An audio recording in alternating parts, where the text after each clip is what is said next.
안녕하세요. 오늘은 북한인권법 해설 제4강이 되겠습니다. 북한인권법 제3조에서는 북한 주민의 정의에 대해서 규정하고 있는데요. 오늘 이에 대해서 잘 알아보도록 하겠습니다. 제3조는 제2조에 명시된 기본원칙과 국가의 책무와 관련해 가지고 그 대상이랄까요? 보호 대상, 혹은 객체가 되는 북한 주민의 정의에 관한 규정인데, 북한 주민의 개념과 법적 의의에 대해서 우리 변호사님께서 말씀해 주시죠. 네, 이 조항은 바로 이 북한인권법의 적용 대상, 객체가 누구냐, 어떤 사람에 대해서 이 법이 적용되느냐를 규정한 조항입니다. 정의 규정 조항이라고 했었어요. 첫째로 이 북한인권법이 적용되기 위한 대상, 북한 주민을 두 가지 요건으로 북한인권법은 정의하고 있어요. 첫째로 현재 군사분계선 이북지역에 거주하고 있어야 됩니다. 소위 DNG라고 하는데 군사분계선 이북지역에 거주하고 있는 분야가 되고, 둘째로 그 지역의 직계가족, 배우자, 직장 등 생활의 근거를 두고 있어야 합니다. 여기서 생활의 근거란 단순히 잠시 머무르는 장소가 아니라 가족관계, 주거, 직업 등 일상생활의 중심이 북한에 있다는 뜻입니다. 따라서 북한을 잠시 방문한 남한 주민이나 외국인은 북한 지역에 체류하더라도 원칙적으로 북한 주민에 해당되지가 않습니다. 반대로 북한 당국이 발급한 공민증, 소위 말하는 북한의 주민등록증이라고 했는데, 공민증의 보유 여부나 북한 국적법상 국적은 결정적인 기준이 아닙니다. 북한인권법은 북한을 별개의 국가로 승인하고 그 국적을 기준으로 보호 대상을 정한 것이 아니라 북한 지역의 실질적인 생활 근거를 둔 사람을 보호하기 위한 법률이기 때문입니다. 북한의 통치 아래에서 인권 침해 위험에 노출되어 있는 사람이라는 사실이 핵심입니다. 그래서 법적 의의는 크게 세 가지로 볼 수 있습니다. 첫째로 북한 주민이 북한 정권의 통치 대상에 불과한 것이 아니라 인간으로서의 존엄과 가치를 가진 권리의 주체임을 확인한 조항입니다. 둘째로 북한 주민을 단순한 인도적 재현이나 시혜적 객체의 대상이 아니라 대한민국의 인권보호 증진을 위하여 노력할 대상을 규정했습니다. 셋째로 북한인권법의 인적 적용 범위를 정하여 북한인권 증진 기본계획, 남북인권대화, 인도적 지원, 북한인권재단의 사업 및 북한인권기록센터의 조사 기록이 누구를 대상으로 하는지를 명확히 한 것입니다. 네, 그렇군요. 96년에 대법원 판결을 말씀해 주셨죠. 그래서 북한 주민도 대한민국 국민의 일부다. 그리고 대한민국 국민으로서 재산권의 주체, 또 인권의 주체, 기본권의 주체가 된다는 걸 인정해 왔는데, 이게 소위 이제 학자들 이영순 씨 판결이라고 그렇게 되어 있습니다. 그래서 그 이영순이라는 사람이 1960년에서 이제 그 중국으로 건너갔는데 거기서 한 30년을 살았더라고요. 그래서 이분이 그 북한 대사관으로부터 해외 공민증도 받았고, 나중에는 그 중국 여권을 갖고 한국에 들어왔습니다. 그래가지고 우리 그 출입국 관리국, 법무부 출입국 관리국에서는 외국 여권을 가지고 있으니까 외국인이고 불법 체류를 하기 때문에 강제 퇴거 명령에 그 처분을 했는데, 이분이 나중에 나는 북한 출신자 북한 주민이다. 그리고 헌법 제3조에 따른 대한민국 국민이다. 이렇게 다투어진 사건으로 제가 알고 있거든요. 그래서 어쨌든 북한 주민도 대한민국 국민이라고 하는 것을 이렇게 판시한 기념비적인 판결이고, 97년에 북한 이탈 주민 보호법이 제정되고, 그 이후에 이제 2011년에 보면 북한 주민 또 대한민국 국민이라는 그런 일련의 판결들이 계속 이제 나오게 됩니다.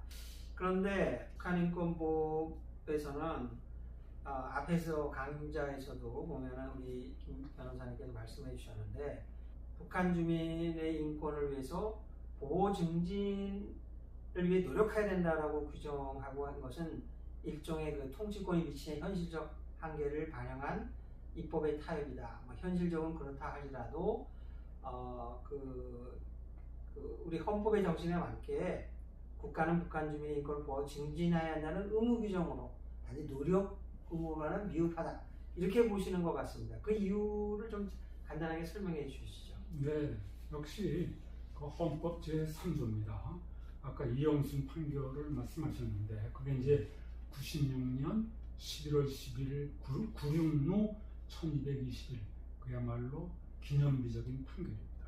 이 판결에서 그 이영순 씨가 뭐 북한 국민권증을 가지고 있다, 또 주구 여권을 가지고 있다, 거기에 좌우되지 않고 일단 북한에서 실질적인 생활 근거를 가지고 있는 사람이었기 때문에 대한민국 국민에 해당된다라는 판시를 선언을 했습니다. 이게 바로 헌법 제3조를 바로 제대로 해석을 한 것이고 그것이 지금까지도 유한 판례로 모든 그 이후의 헌법재판소 또는 그 이후의 고등법원, 지방법원, 대한민국의 사법체계를 관통하는 중요한 법리로 지금 살아 있습니다. 네, 그 앞에서 그 북한 주민의 그 개념과 법적 의의를 말씀해 주셨고 두 가지 구성 요건도 주셨는데 북한 주민이라는 용어가 다른 법률에도 그런 표현이 좀 나오죠. 그래서 90년에 제정된 남북교류협의에 관한 법률에서는 북한의 주민, 남한의 북한의 주민이라고 해서 의자가 들어가 있긴 한데 거기에도 보면 뭐 어쨌든 북한 주민이라는 용어가 있고 또 2011년에 제정된 남북 주민 사이의 가족관계와 상속 등에 관한 특례법, 남북가족특례법이라고 약칭해서 말을 하는데 여기도 보면은 북한 주민이라는 용어가 나옵니다. 그래서 우리 북한인권법상의 북한 주민은 이 남북교류협력법이나 남북가족특례법에서 말하는 북한 주민하고 좀 차이가 있는 거죠? 예, 지금 말씀하신 대로 법률이 지금 우리 북한인권법 말고도 북한인권법은 명시적으로 북한 주민의 정의를 규정하고 있는데 지금 말씀하신 90년에 제정된 남북교류 협력에 관한 법률 그 제2조 제4호 및 제9조 제1항은 그냥 북한의 주민이라고 하고 있어요. 그 남북교류 협력법인데 그래서 주민에 대한 별도의 정규정을 두지 않고 협력사업 정의에서 남한과 북한의 주민이라는 표현을 사용하고 있고 또 제9조에서 남한과 북한의 주민이 남북한을 왕래하려는 경우 통일부 장관의 승인을 받도록 규정하고 있습니다. 그래서 이 법은 오로지 주민의 개념은 주로 남북 왕래, 접촉, 교역 및 협력 사업을 위한 법이고 또 말씀하신 남북가족특례법 그 3조 2호는 남한 주민을 남한 지역에 거주하는 주민, 북한 주민을 북한 지역에 거주하는 주민 이렇게만 정의하고 있습니다. 그러니까 북한인권법과 달리 뭐 직계가족이라든지 배우자라든지 직장 등 생활의 근거를 요구하고 있지 않아요. 그래서 이 남북가족특례법에서는 가족관계와 상속이라는 법률관계를 조정하기 위한 그 지역적 신분적 개념에 가깝습니다. 특히 제11조는 북한 주민이었던 사람까지 상속회복 청구권자로 포함하고 있습니다. 따라서 현재 북한 지역을 벗어난 사람이라 할지라도 일정한 상속관계에서는 포함됩니다. 그래서 셋째, 북한인권법은 현재 북한 지역에 거주하면서 그곳의 생활의 근거를 두고 있는 사람을 대상하고 있어서 지금 말씀드린 남북관계 교류법, 남북가족특례법과 달리 보다 더 북한 지역과의 밀접성을 요구하고 있다. 북한인권법은 이렇게 되고 있는데 더 구체적으로 요구할 수 있어요. 그래서 결국에는 북한에 실제로 거주하는 사람은 대체로 새 법률의 북한 주민의 중첩해서 해당되는 경우가 많지만은 각 법률의 목적에 따라 구체적인 적용 범위는 좀 달라질 수가 있다. 그래서 동일한 용어라 하더라도 각 법률의 입법 목적과 해당 조문의 기능을 고려해서 해석해야 되겠다. 이렇게 생각이 됩니다. 네, 잘 말씀해 주셨는데 한 가지 제가 덧붙이면은 그 북한인권법과 그 남북가족특례법은 자연인을 주로 규율하고 있습니다. 그런데 이 남북교류협력법에서는 2조 4호를 보면 주민해놓고 자연인과 법인을 포함하는 거죠. 이게 교류협력을 하고 사업을 하다 보니까 이제 법인도 주민 안에 포함시키고 있다는 걸 참고로 말씀을 드리고요. 그 다음에 이제 이어서 이제 제가 3조를 다시 읽어보면은 북한 주민이란 군사분계서 이북 지역에 거주하며 이 지역의 직계가족, 배우자, 직장 등 생활의 근거를 두고 있는 사람을 말한다라고 돼 있어서 이름 현재 북한 지역에 살고 있고 생활의 근거지를 두고 있는 사람이다. 그죠? 그래서 예를 들면은 북한 이탈 주민은 북한 이탈 주민법이라는 게 또 별도로 있잖아요. 그래서 북한 이탈 주민은 제외될 수도 있다는 해석도 가능할 수가 있다. 근데 그게 과연 북한인권법 취지에 맞을 것인지는 좀 의문이라는 게 제 생각입니다. 왜냐하면 여기 보면은 이제 그 북한인권법에 보면은 제10조 3항 제2로 과목을 보면 북한인권 실태에 관한 조사 연구를 보면 여기 북한 주민은 북한 내에서 살고 있고 생활 근거지도 거기 두고 있는 사람이 한정하면 그러면 조사 대상의 북한 이탈 주민을 제외시켜야 된다고 그러는데 지금 뭐 우리가 통일부 북한인권기록센터가 2023년과 24년에 발간한 북한인권보고서 보면 해외에 있는 탈북민의 인권 상황 조사하고 있거든요.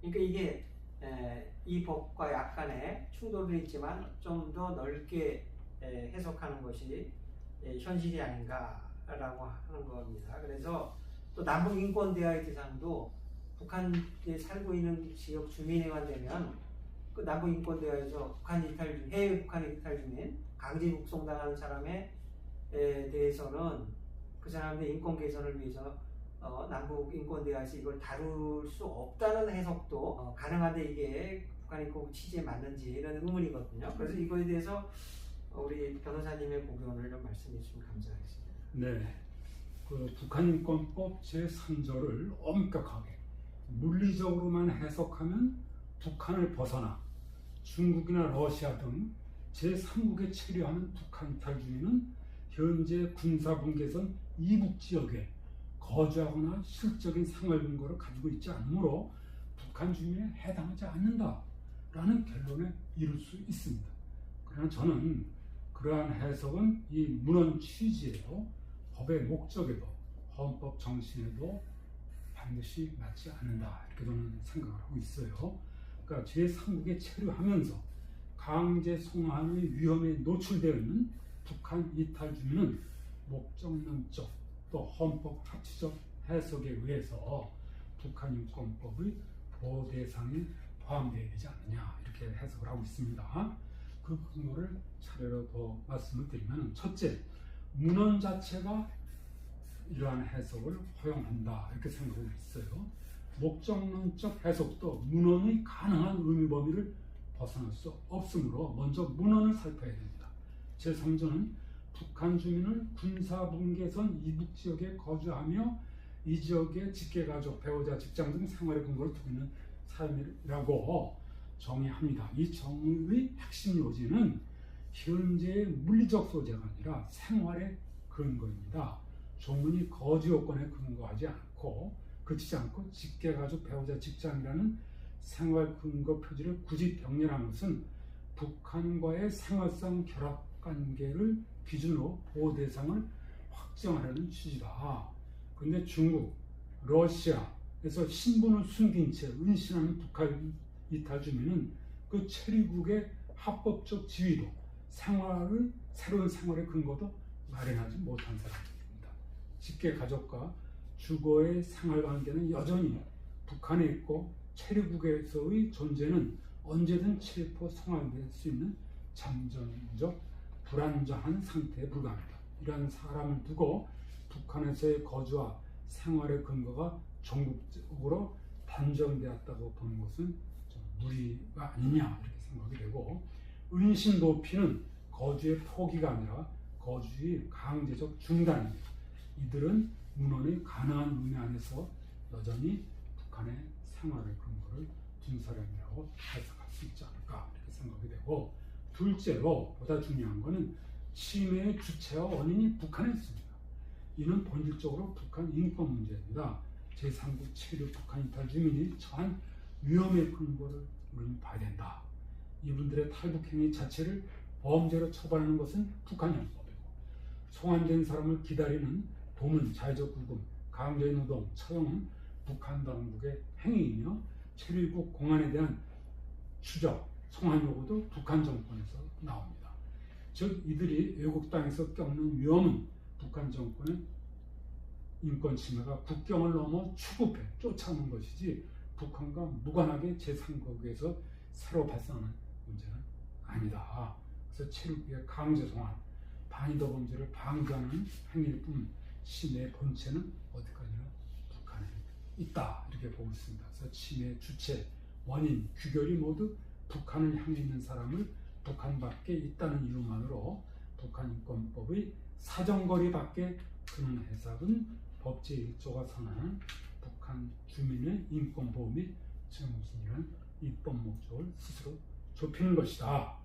또 셋째로 보호의 필요성이 오히려 더 절박하다는 측면에서 목적 문자로 당연히 포함되어 있던 것이 아니나, 법의 목적이 북한 주민을 인권 침해로부터 보호하려는 데 있다면 보호 대상의 범위는 침해 위험의 크기에 비례하여 해석되어야 한다. 그런데 제3국 체류 탈북민은 북한 내부의 주민보다도 더 중첩된 위험에 놓여 있다. 그래서 북한 지역에 거주했다는 바로 그 사실 때문에 체류국에서 불법 체류자로 취급되어 체포, 구금, 인신매매의 표적이 되어 있는 1차 위험을 겪고 송환 위험이 있기 때문에 이 사람들에 대해서는 역시 북한인권법에 적용이 된다, 이렇게 저는 보고 있습니다. 그래서 이것이 결국에는 네 번째로 헌법 합치적인 해석과 국제법 존중의 원칙에도 부합이 된다. 즉 확립된 판례, 법리, 또 헌법 10조 후문의 국가의 기본권 보장 의무, 이런 것을 보면은 더군다나 우리나라가 가입한 난민협약이나 공방지 협약에도 역시 해당이 돼서 이러한 북한인권법에 역시 이러한 위험에 처해 있는 사람은 적용이 된다, 이렇게 생각을 하고 있습니다. 네. 여기서 이제 2019년 11월에 발생한 그 탈북어민 2명이었죠. 강제 북송 사건을 우리가 한번 이야기하지 않을 수 없는데요. 이들은 북한 주민으로서 직접 탈북을 했는데 일주일째 되기 전까지만 북한에 거주 요건도 있고 생활권까지 있던 북한 주민이었죠. 그러다가 이제 대한민국의 자유를 찾아서 이렇게 생명을 쓰고 탈북을 했는데, 그때 문재인 정부는 법적인 어떤 조사라든가 또 자유의사를 확인한다 이런 거 전혀 절차를 지키지 않고 또 비밀리에 몰래 북송 조치를 했고, 나중에 그것이 또 밝혀지게 되죠. 뭐 국가보실에 있던 사람이 이렇게 보고하는 과정에서 말이죠. 그 당시에 문재인 정부의 그 처리는 그러니까 헌법이나 또 북한이탈주의법, 북한인권법의 그 규정이나 정신에 반한다고 보는데 어떻게 생각하십니까? 예, 당연히 지금 지적하신 대로 당시 2019년 11월 7일 이제 강제 북송이 됐는데, 이분들은 비록 내려와서 귀순 의사를 표명했어요. 대한민국에 귀순합니다. 저는 대한민국 국민으로서 보호를 바랍니다. 이럼에도 불구하고 강제 북송을 했거든요. 이분들은 그러니까 그때 당시에 정권이 여러 가지 국제 인권 규범과 헌법에 반한다고 합니다. 우선 첫 번째로 지금까지 제가 설명드린 북한인권법에 따른 북한인권 3조의 북한 주민으로서 북한 주민에 해당이 됩니다. 그래서 북한인권법의 보호를 받아야 됩니다. 헌법 제3조에서 대한민국 국민이기 때문입니다. 또 국제인권규범에 따라서 난민협약, 고문방지협약에 따라서 그 누구든지 그 고문을 받을 위험 있는 나라로 보내서는 안 되는데 거기에 반해서 이렇게 보냈습니다. 그래서 당시의 정부는 헌법과 국제인권규범, 즉 난민협약, 고문방지협약을 모두 위반한, 어떻게 보면은 북한의 반인도 범죄를 방조한 것이 아니냐. 저는 이렇게 굉장히 심각한 법규 위반이다, 저는 이렇게 보고 있습니다. 북한 주민도 대한민국 국민이다. 헌법 제3조의 정신에 입각해서 보면, 그래서 기순 의사를 밝히면 대한민국 정부는 그 기순을 닫아질 시효할 의무만 발생할 뿐이지 그 기술 의사의 진정성이 있느냐 없느냐를 판단해서 자의적으로 북송하는 것은 그건 불가능하다. 라는 것이 이제 헌법학계의 대부분 학설이나 판례 입장에 부합한다고 보는데 여기에 대해서 뭐 좀 논란이 좀 많이 있었던 것 같습니다. 그거는 기회가 되면 또 다른 기회에 말씀해 주시고요. 혹시 뭐 끝으로 우리 지금 보니까 북한 주민의 정의하고 북한 이탈 주민법상의 보호 상한을 관련해가지고 이 보호의 연결고리랄까 이게 좀 완전하지 못한 사각지대가 좀 있는 게 현실이죠. 그거에 대해서 어떻게 생각하시나요? 네, 맞습니다. 잘 말씀드렸죠. 아까 북한인권법이 북한 주민의 정의존을 엄격하게 해석하면 북한을 이탈한 주민, 얼핏 생각하면 생활 근거도 없어진 거 아니냐? 이런 사람은 북한인권법에 적용이 되지 않는다. 그러면 그 사람들은 북한 이탈 주민법에 의해서 적용이 되느냐?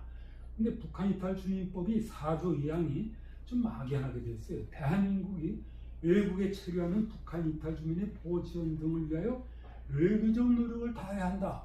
이렇게만 규정하고 있습니다. 이게 단순한 그러나 정치적 선언이 아니라 법률이 국가에 부과한 의무입니다. 근데 북한 이탈 주민법 4조 2항대로 하면 그러면 제3국에 전전해서 위험을 감수하고 있는 사람이 있어 노력만 하면 된다는 이런 정치적인 용어를 쓴다는 것은 상당히 북한 주민의 인권 보장에 미흡한 규정이다. 저는 이렇게 생각이 되고 그래서 더군다나 이 북한 인권법이 이분들에 대해서도 적용이 돼야 된다. 이렇게 생각이 되는 것이고 또 이 단순히 외교적 노력을 다해야 된다고 해서 이게 충실한 게 아닙니다. 이것은 헌법 합치적으로 제가 항상 얘기하지만 헌법 3조가 있습니다. 대한민국 국민 따라서 외교적 뭐를 다해야 한다라고 하면 해서는 안 되고 외교적, 정책적, 법률적 모든 노력을 다해서 이 북한 이탈 주민, 해외에 있는 아직 대한민국에 입국하지 않은 북한 이탈 주민에 대해서 보호를 해야 된다.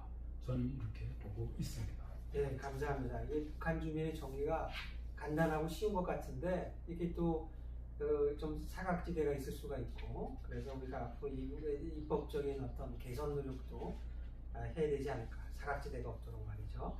자, 지금 오늘 이제까지 이제 북한 주민의 정의에 대해서 한번 살펴봤고요. 여러분들의 그 이해에 도움이 됐으면 하는 마음입니다. 여러분 끝까지 시청해 주셔서 감사합니다. 감사합니다. 네, 감사합니다.